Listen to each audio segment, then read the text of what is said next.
India ने 1990s में IITs पे पैसा लगाया। आज वो आईआईटीज के जरिए लोगों को वो गूगल पे चेयर जो सीईओ बन जाते हैं। 1980s में जो जिया ने हमारे यहाँ पे आके एक्सट्रीमिज्म फैलाया, उसको जस्टिफाई करने के लिए ये सारी बातें। एक्सट्रीमिज्म या इस्लामिज्म? एक्सट्रीमिज्म, मैं तो उसको एक्सट्रीमिज्म ही कहूंगा, क्योंकि पंजाब के अंदर बैठे लोगों के लिए उसको इस्लामिज्म कहना आसान बात है, लेकिन हमारे भाई यहाँ गिलगित बल्तिस्तान से भी बैठे हैं, इन्होंने इन्होंने उन चीजों का असर देखा है कि शिया सुन्नी जो लड़ाइयाँ हुई हैं वो एक्सट्रीमिज्म फैलाया गया, इस्लामिज्म हरगिज नहीं फैलाया। 1980s में जो जिया ने हमारे यहाँ पे आके एक्सट्रीमिज्म फैलाया, उसको जस्टिफाई करने के लिए ये सारी बातें। एक्सट्रीमिज्म या इस्लामिज्म? एक्सट्रीमिज्म, मैं तो उसको एक्सट्रीमिज्म ही कहूंगा, क्योंकि पंजाब के अंदर बैठे लोगों के लिए उसको इस्लामिज्म कहना आसान बात है, लेकिन हमारे भाई यहाँ गिलगित बल्तिस्तान से भी बैठे हैं, इन्होंने इन्होंने उन चीजों का असर देखा है कि शिया सुन्नी जो लड़ाइयाँ हुई हैं वो एक्सट्रीमिज्म फैलाया गया, इस्लामिज्म हरगिज नहीं फैलाया। जब भी कोई डिसीजन लेना है, सबसे पहले लो हैंगिंग फ्रूट्स को देखना होता है कि जो सबसे आसान डिसीजन है सबसे पहले वो लिया जाए। लो हैंगिंग फ्रूट हमारे लिए क्या है? सबसे पहले तो ईरान के जरिए जो पाइपलाइन जो बिछी हुई है, you just have to connect your pipe and get into your। तो नमस्कार दोस्तों, क्या हाल चाल है आप सबके। मैं उम्मीद करता हूँ कि आप सब बहुत अच्छे होंगे। तो दोस्तों, आज की वीडियो बहुत ज़्यादा मज़ेदार होने वाली है, क्योंकि दोस्तों आज हम इस वीडियो में देखेंगे कि भाई पाकिस्तान के लोग जो हैं, पाकिस्तान की जो आम जनता है, वो भाई इस बात से पूरी तरह से हैरान है कि भारत और जो पाकिस्तान है, ये लगभग एक ही वक्त में जो है एक दूसरे से आज़ाद हुए थे। इनको एक ही वक्त में आज़ादी मिली थी। लेकिन दोस्तों आज पाकिस्तान किस हालात में है और भारत आज कहाँ पहुँच गया है। तो पाकिस्तान के लोग इस बात से दुखी हैं कि भाई जब दोनों मुल्क एक ही वक्त में आज़ाद हुए थे, तो ये इतना बड़ा अंतर कैसे आ गया। भारत आज जो है इतनी आगे कैसे निकल गया और पाकिस्तान का इतना बेड़ा गर्क कैसे हो गया। क्या इसका कारण है, किसकी इसमें साजिश है, क्या इंडिया में इसकी कोई चाल है कि पाकिस्तान आज बिल्कुल कंगाल हो चुका है, खाने के लिए उसके पास 2 वक्त की रोटी नहीं है। तो चलिए दोस्तों, ऐसा करते हैं कि पहले तो हम इस पूरी वीडियो को देख लेते हैं कि पाकिस्तान के आम लोग इस मुद्दे पर क्या कह रहे हैं, और इस वीडियो के आखिर में दोस्तों हम इस पूरे मुद्दे पर अपने विचार रखेंगे। तो चलिए दोस्तों, देखते हैं पहले इस वीडियो को। आज की ये वीडियो बहुत ही जबरदस्त, बहुत ही स्पेशल होने वाली है। पाकिस्तान में एक बात बहुत कही जाती है कि अगर पाकिस्तान में क्राइसिस कोई भी आए, चाहे फ्लड आए, चाहे आटे की कमी हो, चाहे फिर इकोनॉमी गिरती नजर आए, तो हम यही कहते हैं जो करवा रहा है अमेरिका करवा रहा है, और जो हो रहा है इंडिया की वजह से हो रहा है। आज पाकिस्तानी यूथ से बात करेंगे कि क्या 2023 में भी पाकिस्तान की यही सोच है कि जो हो रहा है इंडिया कर रहा है, या जो इंडिया पाकिस्तान को डिस्ट्रॉय करना चाहता है। पाकिस्तान की यूथ इस हवाले से क्या राय रखती है, जानेंगे इस वीडियो में, और जो मेरी पर्सनल ओपिनियन है वो मैं आपको बताऊंगा वीडियो के लास्ट में। चलते हैं वीडियो की तरफ और मिलते हैं वीडियो के बाद। अस्सलाम वालेकुम। वालेकुम अस्सलाम। आपका नाम? मेरा नाम उसामा। आपका नाम? सैयद अवैस। आपका? एतजाज। क्या करते हैं आप? मैं गवर्नमेंट कॉलेज से पॉलिटिकल साइंस में बीए ऑनर्स कर रहा हूँ। अच्छी बात। पॉलिटिकल साइंस में तो फिर तो बड़ी ये जबरदस्त किस्म की ये गुफ्तगू होगी, मजा आएगा इनसे बात करते हुए। अच्छा, टॉपिक जिसके ऊपर हम वीडियो रिकॉर्ड कर रहे हैं वो यही है, सवाल ये है कि पाकिस्तान के जो क्राइसिस हैं, पाकिस्तान दिन ब दिन जो कंडीशन, जो बुरी कंडीशन में जाता जा रहा है, उसके जिम्मेदार पाकिस्तानी खुद हैं, या जो हमें कह दिया जाता है वो जो करवा रहा है अमेरिका करवा रहा है, जो करवा रहा है इंडिया करवा रहा है। क्या इंडिया हमें डिस्ट्रॉय करना चाहता है? क्या इंडिया हमें तबाह करना चाहता है? नहीं, इंडिया का इसमें मसला नहीं है मेरे ख्याल से, कि जिस तरह हमारे जो पॉलिटिकल इंस्टीट्यूशंस हैं उनकी बुनियाद जब हमने रखी है, वही हमने ऐसी बुनियादों पे रखी है जो आज मॉडर्न वर्ल्ड के साथ चल ही नहीं सकती। 20वीं सदी के अंदर हमारा जो पॉलिटिकल इंस्टीट्यूशंस थे वो बने हुए हैं, आज तक ना हमने कवानीन बदले हैं, ना ही उन इंस्टीट्यूशंस को रिफॉर्म करने की कोशिश की है। तो मेरे ख्याल से बजाय इसके कि आप बाहर किसी को इसके लिए आप कहो कि जी वो बंदे ने करवाया है या उसने करवाया है, हमें अपने अंदर आज देखना चाहिए और अपने इंस्टीट्यूशंस को रिफॉर्म करने की कोशिश। बिल्कुल। 1947 से अगर स्टार्ट लें, हम बात करें कहाँ पे आके हमने गलतियां करनी स्टार्ट की, अगर हिस्ट्री के हवाले से बात करेंगे, हम हिस्ट्री का एक ये क्वेश्चन करते हैं, किधर से पॉइंट आउट करिए कि किस जगह पे जाके, कौन से सन में जाके, कौन से ईयर में हमने मिस्टेक करना स्टार्ट की, शुरू से ही है, जिसकी वजह से हम आज इस कंडीशन। ठीक है, मिस्टेक्स जो हैं वो खास किसी ना ही पॉलिटिकल पार्टी से मिलानी चाहिए हमें, ना ही किसी एक खास बंदे के साथ लिंक करना चाहिए कि जी इस बंदे ने, जैसे अभी एक पॉलिटिकल हम देख रहे हैं कि एक प्रोपेगेंडा चल रहा है, एक पॉपुलिस्ट पॉलिटिक्स है कि जी फलां बंदे ने खराबी कर दी या फलां ने। ये हमने शुरू में जो इंस्टीट्यूशंस की बुनियादें रखी, जैसे कि 1947 के अंदर से लेके 58 तक हमारे पास 56 तक कोई आइन नहीं था, आइन तोड़ा गया, फिर दोबारा से, या 73 तक जब तक हम गए हैं तब तक हम आइन भी 2 दफा तोड़ चुके थे, और उसके बाद अपने मुल्क का एक बड़ा हिस्सा हम गवा चुके थे। तो उसके बाद हमने सबक सीखने थे कि जी हमने बाकी सूबों को इख्तियार देते हुए अपने आप को कैसे बेहतर करना है। हमने 18वीं तरमीम की, सूबों को राइट्स दिए गए, लेकिन हम उसको भी प्रॉपरली मैनेज नहीं कर सके। और आज ये हम देखते हैं कि पार्लियामेंट में बात चल रही है कि 18वीं तरमीम को वापस करके हमें दोबारा सेंटर की तरफ पावर लेके आनी चाहिए। तो ये वाली आपने ये बोला कि प्रॉब्लम्स किसी भी स्पेसिफिक पार्टी को नहीं हमने मेंशन करना चाहिए, लेकिन अगर हम थोड़ी हिस्ट्री की बात करें, सीटो सेंटो का जो इशू था, आपको नहीं लगता इंटरनेशनल पॉलिटिक्स की बात करें, कहीं कहीं उस सीटो सेंटो से ही हम गलती की तरफ चल गए, हम ग्रुप्स में आ गए, और जो दूसरे खासतौर पे इंडिया था उसने न्यूट्रल रहा और उसने रिलेशन नॉन अलायंस रखा और रिलेशन सबके साथ बेहतर रखने की कोशिश बिल्कुल की। बिल्कुल ठीक है, ये बात ठीक है, लेकिन इंडिया के साथ कंपैरिजन मेरे ख्याल से लोग करते भी हैं। और आजकल एक बहुत पॉपुलर चीज बनी हुई है कि इंडिया आईटी में बहुत ग्रूम कर गया है, हम कहाँ खड़े हैं। लेकिन क्या कंपैरिजन नहीं करना नहीं, चाहिए? कंपैरिजन कर सकते हैं आप, किया जा सकता है, लेकिन किसी भी दो बंदों की जब रेस होती है तो स्टार्ट देखना चाहिए कि एक बंदे ने कहाँ से किया और हमने कहाँ से किया। जब बना था पाकिस्तान, तो पाकिस्तान के पास टोटल 2 इंडस्ट्रीज थी, 2 से 4 से 10 कर सकते हैं आप, और उनके पास उस वक्त कितनी थी? 10-12, लेकिन अगर हम देखें तो वो 80-90 की तरफ जा चुके थे। तो रेस जो स्टार्ट हुई है उसमें वो आगे थे। उसके अंदर दूसरी बात ये है कि उनके पास एक प्रॉपर पॉलिटिकल पार्टी थी जिसका नाम नहीं, हमने कांग्रेस है, मेहनत भी और की है हमारे भाई पास आज़ादी के एक बाद। ऐसी पॉलिटिकल पार्टी थी जो मुख्तलिफ धड़ों से मिलकर बनी थी, और उसने एक नेशनलिज्म का नारा लगा के लोगों को इकट्ठा किया था। वो सब कुछ हो गया। इंडिया ने वो वाली बुनियाद को यूज करते हुए सीटो सेंटो जब हुआ तो वो एक मजबूत पोजीशन पे मौजूद थे, कांग्रेस वहां पे मौजूद थी, तो वो स्टैंड ले सकते थे।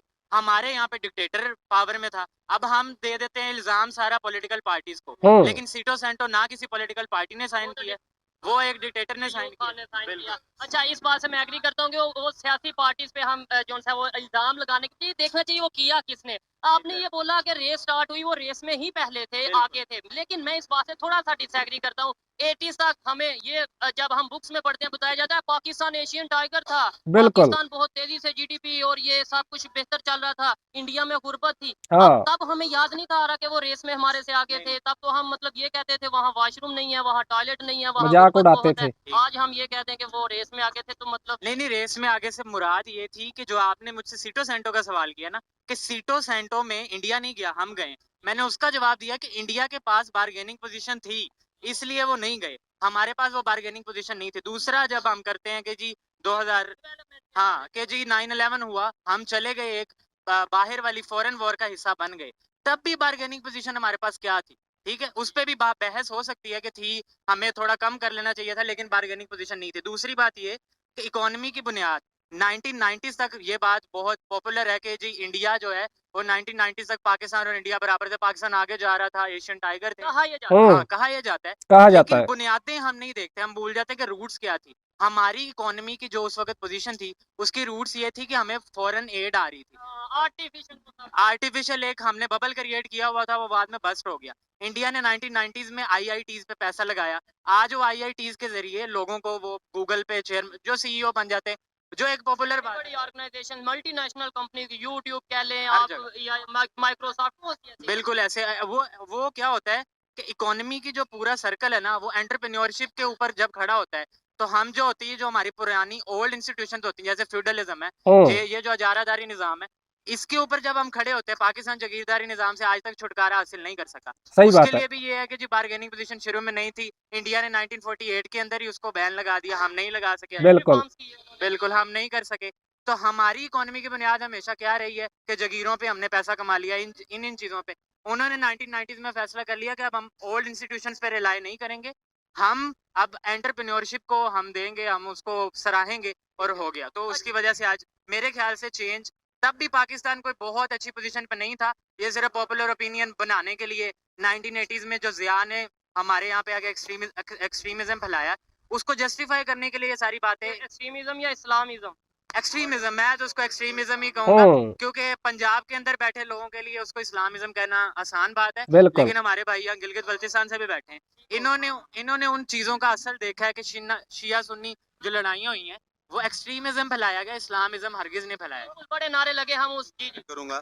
ये जो आपने कहा ना कि हम एक आर्टिफिशियल बबल के अंदर थे और हमें फॉरेन एड्स आ रही थी, बिल्कुल ठीक है, लेकिन इसके अंदर भी एक चीज है कि जो हमने ये सुना है कि यूरोप के जो दौर है वो डेकेड ऑफ डेवलपमेंट है, बिल्कुल थी। अच्छा, ये बिल्कुल थी, लेकिन इस डेकेड ऑफ डेवलपमेंट्स के अगर हम कॉन्सिक्वेंसेस देखते हैं लेटर ऑन पाकिस्तान की इकोनॉमी के अंदर, आप देखें ना, जब यूरोप का इरा खत्म होता है और भुट्टो का इरा स्टार्ट होता है तो पाकिस्तान की इकोनॉमी बहुत ज्यादा बुरे हालात में चली जाती है। इसी वजह से हम देखते हैं अच्छा ये क्यों बिल्कुल। ऐसा हुआ कि हम तो बहुत ज्यादा डेवलपमेंट में थे तो एक सडन डिक्लाइन आता है, इसकी वजह क्या थी? तो मैं एकेडमिकली थोड़ा सा ये कहा जाता है वो 1971 में थोड़ी बार वो मैं आपको एक आर्गुमेंट बिल्डअप करने दें, मैं इसको एकेडमिकली लिंक करूंगा। ये सैयद अकबर जैदी अपनी बुक में लिखता है पाकिस्तान की इकोनॉमी के अंदर। वो ये कहता है कि मसला ये था कि उस वक्त हम ग्रो कर रहे थे, लेकिन वो ग्रोथ किस चीज की थी? इंडस्ट्रियलाइजेशन की थी। अब हमने देखना है कि पाकिस्तान की जो जितनी भी पॉपुलेशन है वो बहुत ज्यादा पॉपुलेशन जो थी वो बेस थी लैंड पे। अब जो एग्रीकल्चर सेक्टर था उसको हमने बिल्कुल साइड पे कर दिया और जो इंडस्ट्रियल सेक्टर था उसको उठा दिया। अब उससे क्या हुआ कि एक रैपिड ग्रोथ आई। पहली बात हमने ये देखना है कि रैपिड ग्रोथ आई कहाँ पे थी, आई कहाँ पे थी? नहीं आई कहाँ पे थी?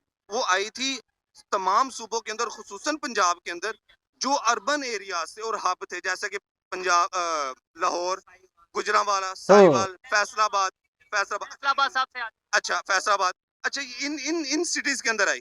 पीछे चले जाओ तो बहुत ज्यादा गुर्बत थी, ये लोग बहुत ऊपर चले गए। अब यहाँ से हमने देखा कि ये 20-22 खानदानों की जो इंडस्ट्रियल पावर आती है, ये इकोनॉमिक जाइंट बनते हैं। लेटर ऑन फिर जो है ना वो पावर के साथ अलाइन करते हैं और वो आज तक हमारी ये चीजें चल रही हैं। सही बात तो है। ये बेसिकली वो डेकेड ऑफ डेवलपमेंट की भी एक काइंड ऑफ मिथ है। बड़ी जबरदस्त डिस्कशन चल रही है, ब्रेक लेते हैं अजान की वजह से, उसके बाद रिक्वेस्ट करेंगे अगर ये 5 मिनट दें, बहुत मजा आ रहा है बात करने में। जी अजान की वजह से हमने ब्रेक ली और अभी वहीं से डिस्कशन को स्टार्ट करते हैं। पास्ट की बात कर रहे थे, हिस्ट्री, इंडिया पाकिस्तान हिस्ट्री की बात कर रहे थे। मुझे ये बताएं कहाँ पे जाके इंडिया ने ये सोचा कि अब हमने डेवलपमेंट की तरफ काम करना है। हमने जो उनसे जैसे आपने बोला IIT, तो उस टाइम पे हमारा क्या फोकस था, हमारा क्या विजन था, उनका क्या विजन था? अच्छा मैं आपका आपको एक लड़ाई की तरफ कंपैरेटिव ध्यान था एनालिसिस बस। आपके लिए कर दूं, क्योंकि आजकल मैं वही बात करता हूँ ना कि हमेशा इंडिया और पाकिस्तान को कंपेयर करना आसान है, लेकिन असल में उनकी जो रूट्स है ना उसको आइडेंटिफाई करना मुश्किल है। 1990s में आप जाएंगे, इंडिया भी डिफॉल्ट के दहाने पे खड़ा था। उन्होंने इवन अपना, हाँ बिल्कुल, गोल्ड भी अपना उन्होंने उनको दे दिया था, लेकिन तो उनमें हमने मसाइल अपने थे। आप को संभाला। ये क्या होता है कि जब आप क्रॉस रोड्स पे आते हो ना, तभी इस तरह के डिसीजंस आते हैं कि क्या आपने आगे अब डेवलपमेंट करनी है या आपने अपने कंट्री को खत्म करना है, डिसॉल्व हो जाएगा, सारे इलाके अलग अलग हो जाएंगे।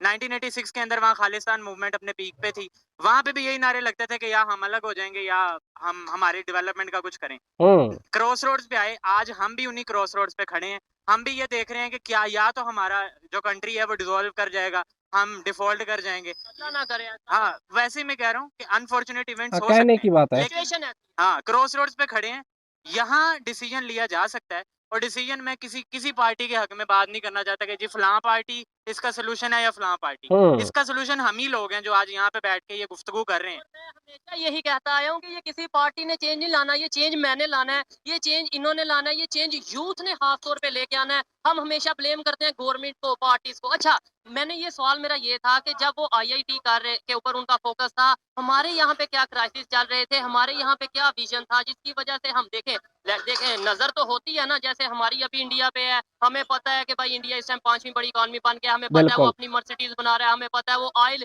रशिया से ऑयल लेके आगे यूरोप बेच रहे को बेच रहे हैं, ये सब पता है।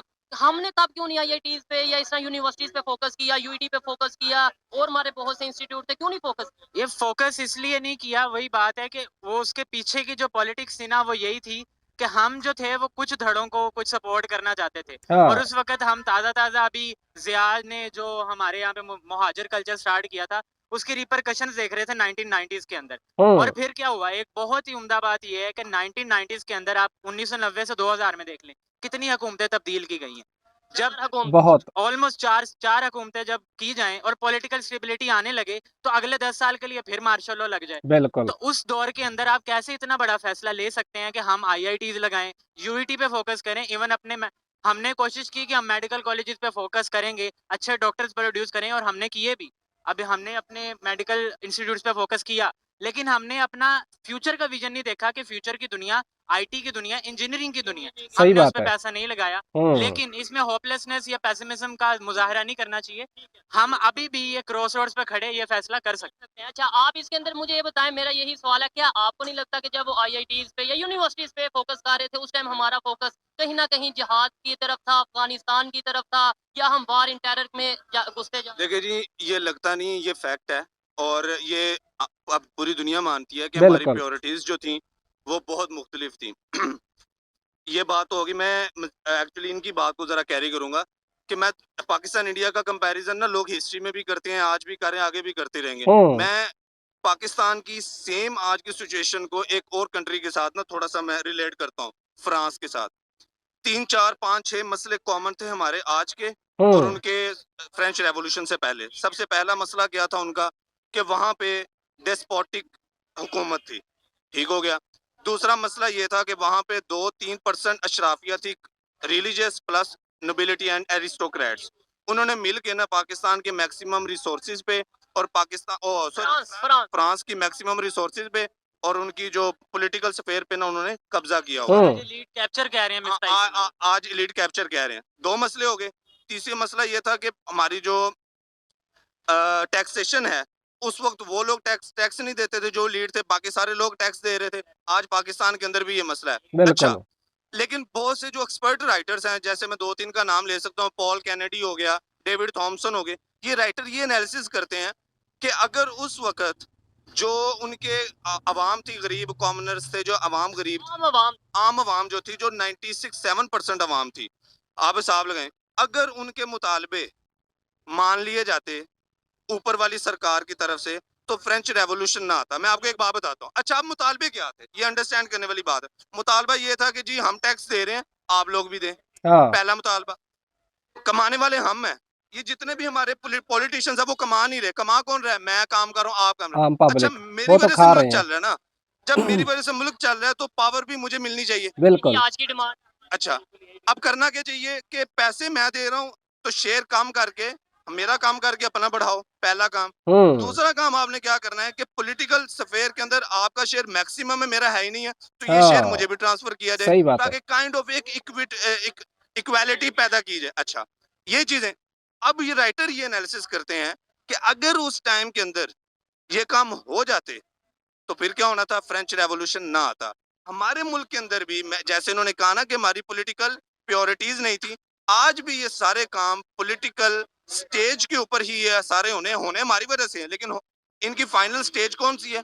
पॉलिटिकल। लगता है यहाँ पे भी इनकलाब आने वाला आपको नहीं नहीं, इनकलाब पे बाद में जाता हूँ। जरूरी नहीं है कि हुँ, फ्रेंच रेवोल्यूशन जैसा इंकलाब आए, लेकिन ये इंकलाब ही है जो आज हम बात कर रहे हैं। 1980s का बंदा अगर बैठे हो, आप उस जनरेशन से बात करो, वो कभी ये बात भी नहीं खुल के कर सकते थे। सही अभी बात है। कुछ दिनों पहले री इमेजिनिंग पाकिस्तान ने गवर्नमेंट कॉलेज के अंदर एक सेमिनार करवाया, सेशन करवाया।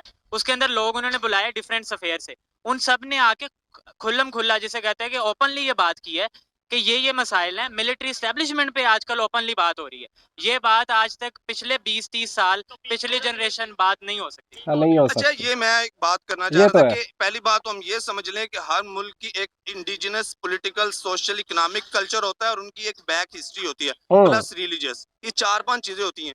जरूरी नहीं है कि जिन ममालिक के अंदर French, American, Russian, even Chinese revolution जो आए हैं, जरूरी नहीं है पाकिस्तान में इस टाइप का रेवोल्यूशन आए, जरूरी नहीं है। कुछ ऐड करूँ अगर आप इजाजत दें। आपने ये बोला कि कल्चरल हिस्ट्री होती है, रिलीजियस हिस्ट्री होती है। मेरा थोड़ा तल्ख सवाल होगा, पाकिस्तान में कोई आपको नहीं लगता कि अभी तक आइडेंटिटी क्राइसिस चल रहे हैं यहाँ पे? यानी कि जहाँ पर गुर्बत सब ये सब इश्यूज हैं, अभी तक हमें ये नहीं पता हमने फॉलो तुर्की को करना है या यूएई सऊदीया को करना है। हमें ये नहीं पता हमने यूएसए जब आनी है तो यूएसए को फॉलो करना है। हम तो खुद अभी मेरे उलझन हिसाब तानी से में तो है, किसी को फॉलो कन्फ्यूज़ नहीं है। करना चाहिए। सच्ची बात है, पंजाबी जो कहते ने मेरे घर दा मसला मैनू पता, मेरे घर दी किरली जड़ी है, मतलब जो छिपकली होती है उसको कौन सी जूती मारनी है। ये हमें अपने मसाइल ना हमने खुद बताने। जितनी भी कौमें हैं, आप मुझे बताएं ना, दुनिया के अंदर जहां भी रेवोल्यूशन है, क्या उन्होंने दूसरे मुल्क से मिलके हेल्प ली जा सकती है, मोटिवेशन ली जा सकती है, इंस्पिरेशन ली जा सकती है, बिल्कुल। सीखा थोड़ा बहुत हेल्प ली जा सकती है। मसले हमने हमारे अपने हैं, ये इंडिजिनस हैं, उनके मसले मैंने ही निकालने हैं और उनका हल भी मेरे ही है। ये मेरे ही क्रिएट किए हुए, ये आपने नहीं की, ये बाहर से आगे किसी ने नहीं की। दैट्स हुँ, बहुत अच्छा लगा जी बात करके। हमें और भी। मुझे लास्ट में ये बताते हैं, देखिए हमने बहुत से इश्यूज के ऊपर डिस्कशन की, क्रिटिसाइज किया, इन शॉर्ट ये कह लें। लेकिन अब हम लास्ट में इसके हल की तरफ अगर आए, आपको लगता है एक तो ये कि हल हो सकता है, दूसरे नंबर पे कौन करेगा? पॉलिटिकल पार्टीज करेंगी या मैं और आप करेंगे? ये मेरे सभी ख्याल को से वे मिलकर चलना फॉरवर्ड होगा। यही है कि हम आज अब ये बात समझ लें कि हम, जैसे इन्होंने कहा कि इंडिजिनस सॉल्यूशंस निकालने हैं। अब इंडिजिनस सॉल्यूशन से मुराद क्या है? एक तो ये सॉल्यूशन है कि जी हमने इकोनॉमी का क्या सॉल्यूशन निकालना है। उसके लिए सीधी सीधी बात है कि हमें जो हमारा जो ओल्ड इंस्टीट्यूशन है, जैसे कि हमने इकोनॉमी की बुनियादें पुरानी रखी हुई हैं 20वीं सदी की, उसे रेवोल्यूशनाइज करना है। हमारे पास बदलना जब हम पड़ेगा। क्रॉस रोड्स पे आ ही गए हैं, हमारे पास डिफॉल्ट का खतरा है ही, तो आज हमें हार्ड लाइन डिसीजन ले लेने चाहिए कि जी हमने अब फोकस करना है अपनी यूथ पे, जैसे आप हैं, एजुकेशन सिस्टम को बेहतर एजुकेशन सिस्टम को बेहतर करना है और आईटी की तरफ जाना है, इंफॉर्मेशन टेक्नोलॉजी की तरफ जाना है। इकोनॉमी का सोल्यूशन ये है, पॉलिटिक्स का लड़ाई सोल्यूशन झगड़ा यही छोड़ है देना है, बमबारी। कि जिस तरह आप बाकी सारे अब सारे धड़ाबंदी हो गई है, एक हम देख रहे हैं पोलराइजेशन है सोसाइटी के अंदर, तो इनको अगर हमने डेमोक्रेसी को परवान चढ़ाना है तो ये पॉलिटिकल पार्टीज अलग अलग रह के पोलराइज तरीके से नहीं निकल सकता। जब भी पॉलिटिकल पार्टीज लोगों को पोलराइज कर देती हैं, फिर वो तीसरी ताकत के पास फिर वैक्यूम बन जाता है, वो फिर आ जाते हैं। सही तो बात है। हमेशा ऐसा ही पाकिस्तान में ऐसा ही होता आया। अच्छा ये अच्छा फॉरेन पॉलिसी के हवाले से अगर देखें इंडिया की और पाकिस्तान की, वो हर फैसला आज अभी जैसे रशिया की हमने एग्जांपल ली, हमें भी सुनने में आता था कि इमरान खान साहब को ऑफर थी आप 30% डिस्काउंट पे ले लें 40 पे, हम नहीं ले सके, इवन आज तक नहीं ले सके। वो लेते भी रहे, आगे बेचते भी रहे, कितना फायदा उठाया। क्या फर्क देखते हैं पॉलिटिकल अपना फॉरेन पॉलिसी को लेकर? हाँ जी, मैं इसमें मेरा अपना ये एनालिसिस है कि हमें जब भी कोई डिसीजन लेना है, सबसे पहले लो हैंगिंग फ्रूट्स को देखना होता है कि जो सबसे आसान डिसीजन है सबसे पहले वो लिया जाए। हाँ, लो हैंगिंग फ्रूट हमारे लिए क्या है? सबसे पहले तो ईरान के जरिए जो पाइपलाइन जो बिछी हुई है, जो you just have to connect your pipe and get into your country. पहली बात ये है कि आपको जो लो हैंगिंग फ्रूट है वो आइडेंटिफाई करने, पहले कभी ये नहीं करना चाहिए कि ग्लोबल पावर जो है उसे सीधा चैलेंज कर दें और एब्सोल्युटली नॉट के नारे लगा के हम ये कहें कि हम बच जाएंगे। लो हैंगिंग फ्रूट्स को पकड़ेंगे, इंडिया ने पकड़ा, रशिया को पकड़ा, जो भी रीजन के अंदर पावर से उनको पकड़ा। से फायदा मिला उन्होंने बिल्कुल, किया। अच्छा हाँ। जैसे आपने कहा ईरान से हमें गैस पाइपलाइन, वो तो उल्टा जुर्माना करने को फिर रहे हैं, अगर आप देखते हो खबरें, जी, थोड़ा जी, बहुत आइडिया। ऐसे ही हम इंडिया से ट्रेड क्यों नहीं इंडिया करते? से ट्रेड करें, एग्जैक्टली लो हैंगिंग जो फ्रूट होते हैं उसमें सबसे पहले तो अपने बॉर्डर वाले कंट्रीज आते हैं। उसके लिए मैं पाकिस्तान की फॉरेन पॉलिसी को हमेशा अप्रिशिएट करता हूँ, जो चाइना के साथ इन्होंने अच्छे ताल्लुकात रखे, वो सिर्फ चाइना के साथ, और वो भी इंपोर्ट कर रहे हैं, एक्सपोर्ट इंडिया मैं के यही नहीं कह साथ कर रहे रहा हैं। हूँ। इसके आपकी ऊपर मैं झूठी थोड़ा सा हैंकड़ी सहमत आगे वो आ ठीक जाती है, है मैं आपकी भाई। बात मानता हूँ कि वो सारे मसाइल हैं, लेकिन कम से कम हमने उसके साथ एक एनिमोसिटी नहीं रखी जो हम हर एक के साथ रखने का शौक पैदा करते हैं अपने अंदर। वो एक चीज तो ठीक है। दूसरा है इंडिया, तीसरा है ईरान। ईरान इज योर, आपने मुस्लिम मुस्लिम भी खेलना है तो आप उसका मुस्लिम अच्छा, अफगानिस्तान की बात कर ले, अफगानिस्तान से कोयला नहीं हम ले सकते। देखें ये चीजें हैं, इन लोगों को पता है, मुझे थोड़ा सा पता, इन्हें ज्यादा पता होगा, लेकिन ये आम पब्लिक को नहीं पता। आम हाँ, पब्लिक को भाई ये कह दिया जाता है उसने कश्मीर पे ये किया, लो जी अब हम उससे ट्रेड, ओ भाई उसका क्या नुकसान हुआ? Exactly. इंडिया का कोई नुकसान हुआ है? हमने ट्रेड आम बंद जनता किया को है? नहीं, नुकसान इंडिया होता का है कोई भाई। नुकसान नहीं हुआ, जितना नुकसान हुआ है वो हमारा ही हुआ है। आप महंगाई इधर हुई, आलू की कीमत इधर बढ़ी, प्याज की कीमत इधर बढ़ी, वहां पे रेट कम हुए हैं। लेकिन ये चीजें आम पब्लिक को कौन बताएगा? ये मेरी जिम्मेदारी है, ये यूथ की जिम्मेदारी है। ये मेरे साथ भाई लास्ट में वाइंड अप करते हैं। भाई गिलगित बल्तिस्तान से मौजूद है, मेरा बड़ा दिल है इनसे भी बात करूं, अगर ये बात करना चाहे। अस्सलाम वालेकुम। वालेकुम अस्सलाम। आपका नाम? मोहम्मद रज़ा है जी मेरा नाम। आप गिलगित के कौन से एरिया से? जो मैं गिलगित सिटी से ही हूँ। गिलगित सिटी से। अच्छा ये जहाँ पे जो अभी हमने डिस्कशन की, आप भी जाहिर बात है पाकिस्तानी है, आप भी इस डिस्कशन के अंदर पार्टिसिपेट करने का आपको पूरा हक है। गिलगित 1947 से लेकर अब तक क्या देखता आ रहा है कि पाकिस्तान अपनी मर्जी से जो करता है वहाँ पे डिसीजन होता है, वहाँ पे जो यहाँ पे पार्टी है वहाँ पे जाती है, इलेक्शन करवाती है और हुकूमत में आती है। क्या आपकी जो ओपिनियन है, आपकी जो मर्जी है, आपको लगता है उसके मुताबिक गिलगित में काम हो रहा है? जी, सबसे पहले तो हम ये देखेंगे कि गिलगित बल्तिस्तान जो है वो खुद आज़ाद हुआ था हम्म, और हमने खुद अपनी मर्ज़ी से पाकिस्तान के साथ इल्हाक किया था, ठीक है? और विदाउट एनी कंडीशन के, हमने कोई कंडीशंस नहीं रही थी, ठीक है? और उसके बाद एक और चीज़ मैं बताऊँगा कि आज तक 75 साल हो गए हैं और हम जो है वो पाकिस्तान के साथ मुसलसल जो है ना अपनी वफ़ादारी शो कर रहे हैं, दिखा रहे हैं, दे रहे हैं, ठीक है? आज तक आप मुझे बताएं गिलगित बल्तिस्तान में आज तक कोई सेसेशनिस्ट मूवमेंट नहीं है। बलूचिस्तान में मिलेगी आपको, केपीके में मिलेगी, सिंध में आपको मिलेगी। मैंने सुना था कोई वो लैंड रिफॉर्म्स को लेके कुछ वहाँ पे बहुत प्रोटेस्ट हुए हैं मेरे। जी, प्रोटेस्ट होगा जब आप देखें, आप एक तरफ कह रहे हो कि गिलगित बल्तिस्तान एक डिस्प्यूटेड टेरिटरी है जिसकी वजह से आप उसको अपना प्रोविंस नहीं बना रहे हो, ठीक बिल्कुल। है? और दूसरी तरफ आप कह रहे हो कि ये खालसा सरकार है, गिलगित बल्तिस्तान की ज़मीनें जो है वो स्टेट की प्रॉपर्टी है। भाई कैसे पॉसिबल है? आप पहले जस्टिफाई करो, आप तो पहले कॉन्स्टिट्यूशनली एग्री तो करो कि वो एरिया आपका अपना है। अगर वो डिस्प्यूटेड है तो उसकी लैंड्स आपकी कैसे हो सकती हैं? सही बात है। ठीक है? गिलगित बल्तिस्तान वालों की 2 डिमांड्स हैं, बहुत क्लियर हैं, बहुत ईज़ी हैं।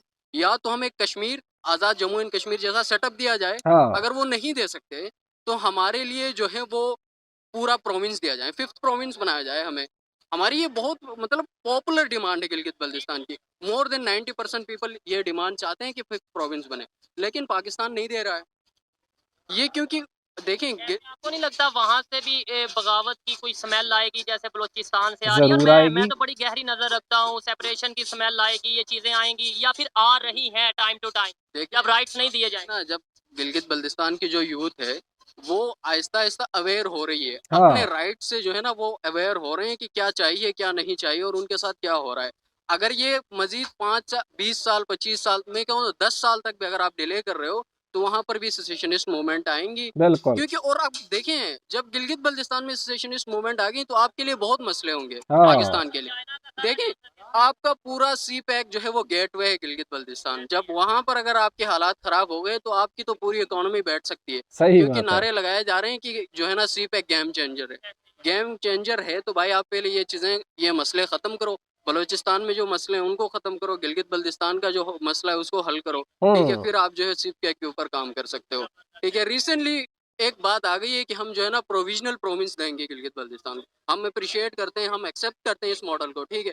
कुछ न मिलने से कुछ न कुछ मिल रहा है, ठीक है? वहाँ में एटलीस्ट हमारी रिप्रेजेंटेशन मिल रही है नेशनल असेंबली के अंदर, सेनेट के अंदर, तो हम एक्सेप्ट करते हैं इस बात को, ठीक है?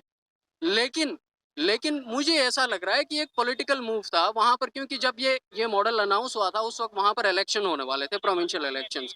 तो इमरान खान साहब आ गए और उन्होंने ये अनाउंस करके चले गए। लेकिन आज उनकी हुकूमत भी चली गई लेकिन उसके ऊपर कोई इम्प्लीमेंटेशन नहीं हुई। हुँ, यही चीज है, देखें गिलगित वालों की भी ओपिनियन देखिए और उन्होंने बड़ी सिंपल सी डिमांड किया कि भाई या तो हमें कोई अपना हमें पता चले कि हमारा कोई प्रोविंशियल स्टेटस है या फिर कोई भी और दूसरे नंबर पे सी पैक को लेके जब अगर बात करें, एक साइड पे हम डिस्प्यूटेड एरिया कहते हैं और दूसरे साइड पे अगर इंटरनेशनल लॉ की बात करें तो उसके अंदर तो डिस्प्यूटेड एरिया के अंदर आप कोई इंटरनेशनल प्रोजेक्ट स्टार्ट नहीं कर सकते। ये इंडिया का स्टांस है। बहुत सी चीजें हैं जो हुँ, देखने में आती हैं, बहुत सी चीजें हैं जो इन भाई साहब ने बताई और यही ग्वादर के यही अपना गिलगित के लोग जब साथ में लद्दाख देखते हैं, वहाँ की डेवलपमेंट देखते हैं, कहीं न कहीं माइंड में बात ज़रूर आती है। बिल्कुल। मुझे चाहिए, मेरे पाकिस्तानियों को चाहिए, मेरी पाकिस्तान की गवर्नमेंट को चाहिए, अदारों को चाहिए कि अभी भी टाइम है, इसके ऊपर फोकस किया जाए। लाहौर के ऊपर जितना फोकस किया जा रहा है, सही उतना ही बात है, अभी गिलगित भी के ऊपर वक़्त है। फोकस किया जाए। अदरवाइज़ बहुत परेशानी पैदा होगी। फिर हम बहुत। किसी को गद्दार कहेंगे, फिर हम किसी को एजेंट कहेंगे, लेकिन उसका इल्ज़ाम लगाने से कोई फ़ायदा नहीं होगा, नुकसान हमारा होगा। ये थी आज की वीडियो। आपको वीडियो कैसी लगी कमेंट में ज़रूर बताइएगा। तो देखा दोस्तों आप लोगों ने, पाकिस्तान के लोग खुद अपने मुंह से इस बात को मान रहे हैं कि हाँ भाई, भारत वाकई में आज पाकिस्तान से जो है बहुत ज़्यादा आगे निकल चुका है। चाहे वो इकोनॉमी के मामले में हो, विकास के मामले में हो, शिक्षा के मामले में हो या फिर किसी और मामले में हो, सभी सभी तरह के मामलों में वो पाकिस्तान से जो है आगे निकल चुका है। और वो ये भी मान रहे हैं कि पाकिस्तान की सरकार सिर्फ खोखले दावे ही करती है। पाकिस्तान का जो मीडिया है वो सिर्फ खोखली बातें ही करनी जानता है कि पाकिस्तान आज जहाँ है वहाँ है। लेकिन असल असल में वो लोग इस बात को मान रहे हैं कि भाई वाकई में पाकिस्तान जो है आज बिल्कुल कंगाल हो चुका है। उसके पास खाने के लिए 2 वक्त का खाना नहीं है। लोग आटे की लाइनों में लगकर मर रहे हैं, आटे के लिए अपनी जान गंवा रहे हैं। बच्चे क्या, जवान क्या, बूढ़े क्या, औरतें क्या। तो ये आज पाकिस्तान का हाल है। लेकिन दोस्तों इसके साथ ही उन्होंने ये भी कहा कि भाई अगर आज पाकिस्तान की ऐसी हालत है, पाकिस्तान कंगाल है, तो इसके ज़िम्मेदार भी वो खुद लोग ही हैं। पाकिस्तान के लोग, जो आम जनता है वो भी इसकी ज़िम्मेदार है। क्योंकि दोस्तों जब भी चुनाव का वक़्त आता है, तो जब भी कोई नेता उनके पास वोट माँगने के लिए आता है, तो वो 1-2 झूठे वादे उनसे कर देता है। 1-2 झूठे मुद्दे उनको सुना देता है कि हम इंडिया को बर्बाद कर देंगे, हम जम्मू कश्मीर उनसे छीन लेंगे। और उनकी बातों में आकर जो है पाकिस्तान की पब्लिक जो है, आम जनता है, उनको वोट दे देती है और 5 साल के लिए वो बस फिर पाकिस्तान पर राज करते हैं और पाकिस्तान को लूट लेते हैं। और दोस्तों ये बात भी सच है कि पाकिस्तान के जो नेता हैं, वहाँ के जो लीडर्स हैं, मंत्री हैं, भाई वो ना तो शिक्षा की तरफ ध्यान देते हैं, ना बिजली पानी की समस्या पर ध्यान देते हैं, ना इकॉनमी की तरफ ध्यान देते हैं। वो सिर्फ़ अपनी जेबें भरते हैं और पाकिस्तान को लूट लेते हैं और अपना जो है सारा पैसा विदेशों के बैंकों में अपना जमा कर लेते हैं और विदेशों में अपने बड़े-बड़े महँगे-महँगे घर खरीद लेते हैं। लेकिन दोस्तों भारत में ऐसा नहीं है। हालाँकि भ्रष्टाचार जो है भारत में भी होता है, घोटाले भारत में भी होते हैं, लेकिन दोस्तों पाकिस्तान जितना बुरा हाल नहीं है। जहाँ के जो मंत्री नेता हैं वो भी भाई घोटाले भ्रष्टाचार करते हैं, लेकिन फिर भी अपने देश के लिए कुछ ना कुछ ज़रूर सोचते हैं। तो दोस्तों यही एक बड़ा कारण है कि भाई दोनों मुल्क एक साथ आज़ाद हुए थे, लेकिन आज भारत भाई बहुत आसमान की बुलंदियों को छू रहा है और पाकिस्तान जो है बिल्कुल धरती में ही धंस गया है। लेकिन खैर दोस्तों, हम तो भाई यही उम्मीद करते हैं कि आने वाले वक्त में जो है पाकिस्तान के हालात सुधरें, पाकिस्तान के लोगों को अच्छा खाना खाने को मिले, भाई बिजली पानी की समस्या का हल हो, उनको अच्छी शिक्षा मिले, उनके बच्चे भूखे ना मरें, क्योंकि दोस्तों हमारा पड़ोसी देश है। आखिरकार एक वक्त में तो हम एक ही थे, चलो ये तो निकम्मी सरकारों ने हमें अलग कर दिया। तो दोस्तों हम तो पाकिस्तान के अच्छे भविष्य की ही कामना करते हैं। तो खैर दोस्तों, यही थी आज की हमारी ये खास वीडियो। आपको ये कैसी लगी, आप अपने जो विचार है वो कमेंट्स के ज़रिए रख सकते हैं। तो ठीक है दोस्तों, फिर मिलते हैं किसी और वीडियो में, तब तक के लिए नमस्कार।